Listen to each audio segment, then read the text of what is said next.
Beer. Here we go!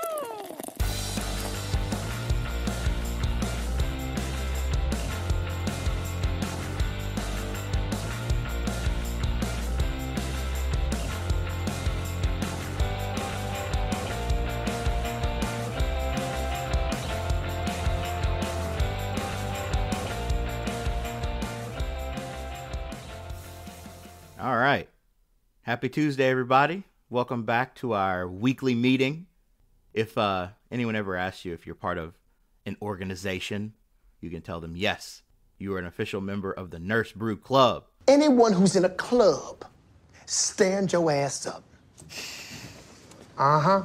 Oh, yeah, there it is. There it is. The usual suspects. That's right. You guys are the usual suspects. The Nurse Brewers. Put that on your resume. I'm sure it'll get you somewhere. And I'll make it official. I'll make us some like pins for our lapels so we can wear some Nurse Brew pins on our lapels. I have thought about that though. Most podcasts have merch, and I was waiting to get deeper into this and see how it goes before I go that route and have like Nurse Brew merch. I do have stickers. So if you want a Nurse Brew sticker, hit me up. I'll probably add them to my Etsy store where I sell all my other art for my nonprofit stuff. So I'll do that. And then, yeah. But until I do that, let me know if you want a sticker. And maybe I'll do like a shirt or something. We'll see. It'll be fun. So, okay. As far as this week's content goes, I basically, week to week, I peruse different articles, journals, periodicals, news outlets, and I document the highlights from everything I read. And then I just determine what topic is most pertinent or most fun, and then I deep dive that for discussion on the following week's episode. You know, I just basically prepare like a short script just so I don't get way off topic and I have all of like the main information documented. So I have everything prepped for today's episode. And then I'm sitting down right now getting ready to record and my phone buzzes. So I'm like, all right, let me just see what this is real quick. And I glance at it and it's my weekly email from one of the healthcare journals that I'm subscribed to. And I read the headline because the headline's like the first thing that pops up. I was like, what in the world? So, you know, that's what headlines are intended to do. And it worked. It kind of grabbed my attention. So I'm going to actually move what I prepared for this week to next week just so I can read this article that literally just popped up in my email. And yeah, without having done like a deep dive on it, I don't think it's necessary because all the information looks like it's here in the journal or in the little periodical or whatever. So I'm going to read this to you because it's interesting. So yeah, that'll be our healthcare latest segment. I'll do that and then one more thing, and then we'll jump into our interesting nurses in the news story for this week. All right, let's go.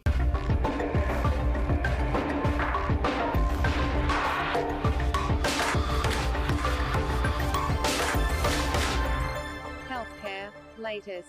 Okay, so I'm going to jump right into this article that hit my email. Here is the headline that caught my eye. Italian man diagnosed with COVID, monkeypox, HIV at the same time. So there's your headline. Italian man diagnosed with COVID, monkeypox, HIV at the same time. So what's going on here? The article says, a 36-year-old man in Italy appears to be the world's first documented case of being diagnosed with COVID-19, monkeypox, and HIV at the same time, according to a recent case report published in the Journal of Infection. So of all the records to set, this is not the thing you want to be famous for. You go down in history as the first person to perform the old disease hat trick, the 3-in-1. Oh my gosh. They could probably make a movie about whatever happened to lead this guy to this point. It definitely probably started with a friend being like, yo man, you're 36 years old and it's like you forgot how to live, man. You're over the hill. You don't even know how to party anymore, man. You don't even know how to party. So he's like, okay, challenge accepted. Hold my beer. And he goes on a week-long bender like the Hangover movie and just nothing's off limits. He just linking up with everybody. Ain't nothing off limits. And then here we are. So the article, of course, does not say any of that. That's just me speculating. So I'll go ahead and read the rest of what the article has to say. Okay, so in the case report, infectious disease doctors in Italy described how the man first became sick with a fever, sore throat, and headache on June 29th, which was 9 days after he returned from a 5-day trip to Spain. On July 2nd, he tested positive for COVID-19, and he noticed a rash on his left arm later that afternoon. During the next few days, the rash became small, painful blisters that spread across his face, torso, legs, and glutes. So then on July 5th, he went to the ED at the hospital in Italy, where he was admitted into the infectious disease unit. Based on the symptoms and recent travel to Spain, the doctors suspected the patient had also gotten monkeypox, and so they collected samples for testing. The man said that while in Spain, he had unprotected sex with other men, which is also a risk factor for monkeypox during this current outbreak. So on July 6th, he tested positive for monkeypox, HIV, and COVID-19, all on July 6th. And so based on the incubation periods of COVID-19 and monkeypox is how the doctor speculated that he caught these pretty much at the same time. It says COVID-19 symptoms tend to appear in 2 to 14 days, and monkeypox symptoms appear 3 to 17 days after exposure. And then also, the patient had told doctors that he tested negative for HIV in September of 2021, which indicates he may have contracted HIV within the same time frame that he contracted the monkeypox and the COVID. So that is crazy. That's not a good day. That goes down as not a good day. And lastly, here in the article, it says, as a warning, Italian doctors noted that healthcare workers should know that co-infection is possible in high-risk groups, since the COVID-19 pandemic is ongoing and monkeypox cases continue to increase. So yeah, we might be seeing a lot more of this, and I guess the major takeaway is just stay vigilant, keep up with the BSI, standard precautions, as people kind of come out of this COVID thing and there's a lot more fatigue associated with dealing with it. I mean, I was at a brewery over the weekend doing an event, of course, doing an art event. And when I went to use the bathroom, I noticed like at least 3 dudes like stroll in, take care of business and stroll out. And I didn't hear no running water. So people are kind of back to being grody, back to being nasty and just like bathroom in, out. But, as long as you protect yourself, wash your hands, sanitize after you touch things. Don't go on benders in Spain and tongue kiss random dudes. And, I know I'm in the South, the American South, and, handshake goes a long way and means a lot. And it's still part of day-to-day life for a lot of people who just believe in the good old handshake. And I'm not against it. I try to fist bump, but if someone wants to shake my hand, I shake their hand. I'm not going to be like, meh. I just keep in mind not to touch my mouth, my eyes, my nose, mucous membranes, or eat food. But, I'm not against the handshake. I know leading scientists would say otherwise, that we should just get away from it altogether, which, I wouldn't care either way, but not against it, as it is, in fact, a time-honored tradition, right? There's times you gotta look a man square in his eye and give him a firm handshake, or he thinks you're nothing. He thinks you're made out of cotton. All right, what's the matter with you, boy? Can't shake my hand? You must be made out of cotton. Made out of cotton. And somehow now I'm picturing it's Sam Elliot. Like there's an old-timey Western saloon just in the heart of Charlotte for no reason. And Sam Elliott's just chilling there, offering handshakes. And if you don't shake his hand, you fail the test. He takes your beer and pours it out. Like, if you can't shake a man's hand, you don't deserve to drink this here beer, do you, boy?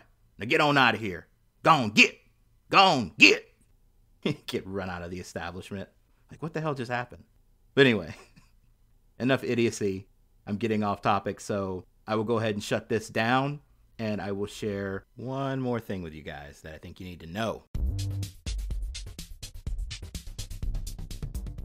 This is an article brought to us by NPR and Kaiser Health News. And here's the title. They call it Tranq, and it's making street drugs even more dangerous. And Tranq is spelled Tranq, like tranquilizer. So Tranq is like the name of this drug, or like the street name. So what is Tranq, and how is it making street drugs more dangerous? Well, before we tackle that, I'll read the caption underneath an image in this article of a nurse who is handing out supplies to some community members. So the caption reads, Tapestry Health Systems nurse Kathy Robbins, who is a member of the street outreach team, hands bottles of water to Kyle as he visits the Harm Reduction Mobile Unit in Greenfield, Mass. So what exactly is the Tapestry Health Mobile Outreach Team and Harm Reduction Mobile Unit? I will let WWLP 22 News explain. Tapestry's Greenfield Syringe Access site held an open house focused on education. At the surface, the program provides services to drug users focused on reducing harm and risk while using, beginning with sterile needles and safe disposal of syringes. They also provide drug use counseling, overdose prevention, education, and Narcan access and training. Beyond safe use education, Tapestry also provides STD, HIV, and hepatitis C testing, as well as referrals to drug treatment programs and medical care. The program occupies a unique space in addiction and drug treatment, meeting users and helping them navigate their immediate needs. So this mobile outreach team and harm reduction mobile unit that Tapestry Health has put together is a great resource for the community because it, ideally people won't use drugs. Like ideally drug use wouldn't be a thing, but the goal is to at least make drug use safer and make drug users safer by at least providing them what they need if they're going to use drugs in the first place. And I have noticed that a lot. Like people will come in an exacerbation of COPD or CHF or in respiratory failure or they're in DKA. And, they come in and we fix them and we treat them at the hospital. But there's a situation where if a patient comes back within 30 days with the same diagnosis, the hospital does not get reimbursed because the thought process is, well, if you had fixed them the first time, they wouldn't be back. You must not have fixed them. And it's like, well, we fix what's medically wrong, which is what brought them in, but we can't fix the lifestyle that is leading to the acute event. So essentially, they're in a COPD exacerbation, CHF, DKA, because of their lifestyle. They leave the hospital, they're good, and then they smoke crack. Or they do this Tranq stuff, which we're going to talk about. Or they're just non-compliant with their diet, or they're non-compliant with their meds. Maybe because they just don't want to take their meds and they just don't want to eat right. Or, they can't afford their meds, or they can't afford healthy food options. But either way, it's all social issues, and we're fixing medical problems, but not getting at the root of the social issues, so then the medical problems persist. And that's where you end up getting these people that we refer to as frequent flyers, who are in and out of the hospital with the same problems. So what's really cool about this mobile outreach team that they have in the city, it's pretty cool that they're out there addressing the problem head on in the streets and just trying to provide education, safety, and resources to drug users and, just try to help them before it gets too bad or nip something in the bud or just, teach them about prevention and safe practice. And, it may not be the solution, but it is a start, which is pretty dope. And with all that said, let's get back to the headline. So the headline, it's called Tranq and it's making street drugs even more dangerous. So Tranq refers to Xylazine, which is an animal tranquilizer. And of course, it's not approved for humans. So it's showing up in about half the drug samples that are being tested at Tapestry Health. And they say it's appearing mostly in illegal fentanyl and cocaine supplies. So what's happening is people are lacing fentanyl and cocaine with Xylazine. And so Xylazine is a sedative and it slows people's breathing and heart rate, and it lowers their blood pressure, which can compound the effects of an opioid like fentanyl or heroin. And a big part of the problem is Narcan is not effective to reverse Xylazine. So that's kind of the trouble that, is being run into here. And the next two subheadings in the article state, as Xylazine use rises, so do overdoses. And profound sedation worries health providers. And here are some comments from two of the drug users who actually stopped by this mobile outreach team and were talking about xylazine with the nurses there. One guy named Kyle said, "This past week, we've all just been racking our brains like, what is going on? Because if we cook it up and smoke it, we're falling asleep right after." And so, like, Kyle's talking about how he and his buddies got this drug. They thought it was fentanyl. They took it, and it, like, knocked them out. They got knocked out. And they woke up like, what the hell just happened? So essentially, they have these test strips where they can check their drugs to see if there's an opioid in it. And when they used the test strip to test the drug they bought, there was no opioids, and it was just xylazine. So they were pretty shocked, and it's like kind of scary because they were just out for hours. And then this woman named May, who stopped by the Tapestry Health mobile unit, she said that she has a really strong tolerance for fentanyl. And so she took something that she thought was fentanyl, and it knocked her out before she could even put her stuff away. She's like, she was just gone.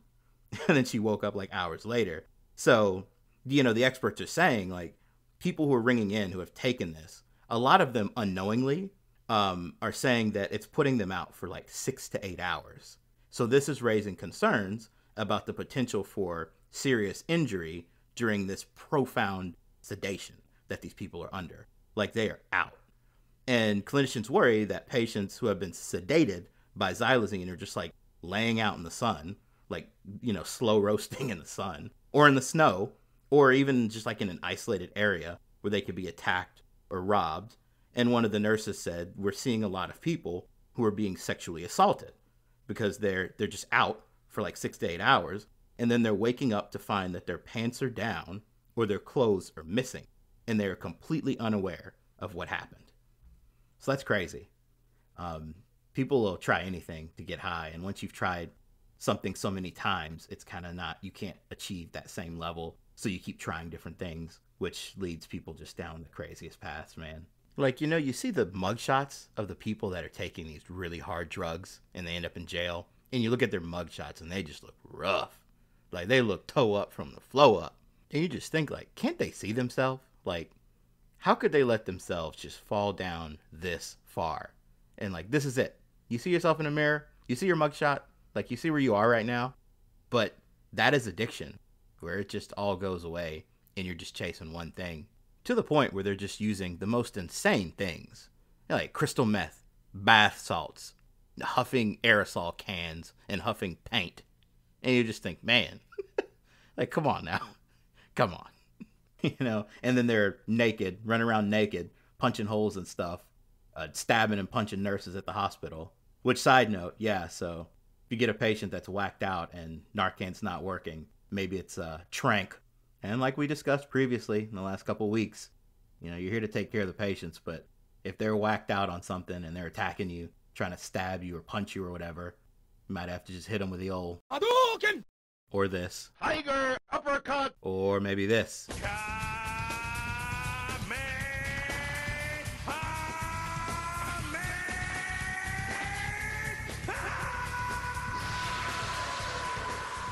Okay, that was a bit excessive.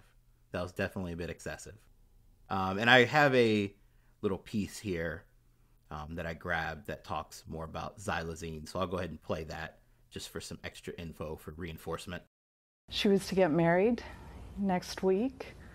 Her life was on a very upward trajectory. Molly Kotchenberger was just 30 years old when an overdose claimed her life. Her aunt says a dangerous veterinary tranquilizer was to blame. We saw that she had fentanyl and xylazine in her system. We're seeing xylazine, which is an animal tranquilizer, and it's not yet a controlled substance, being cut with heroin, fentanyl, and cocaine. Worcester County District Attorney Joe Early is sounding the alarm, worried that people don't yet fully understand the dangers. This is really alarming because Narcan, which works on opioids, doesn't work on xylazine. Trying to spread the word here. At Lake Avenue Recovery in Worcester, the effects of xylazine are growing more concerning. They have that one vulnerable moment where they make one relapse can be deadly, and that's what we're seeing in the community. I think we're seeing the tip of the iceberg right now. There's more of it out there than I think we realize. Xylazine is being linked to more overdose deaths in parts of the country, and those who felt the pain of its effects are hoping more awareness can help save lives. We're crushed. Each day we're crushed. We don't want to lose other people this way.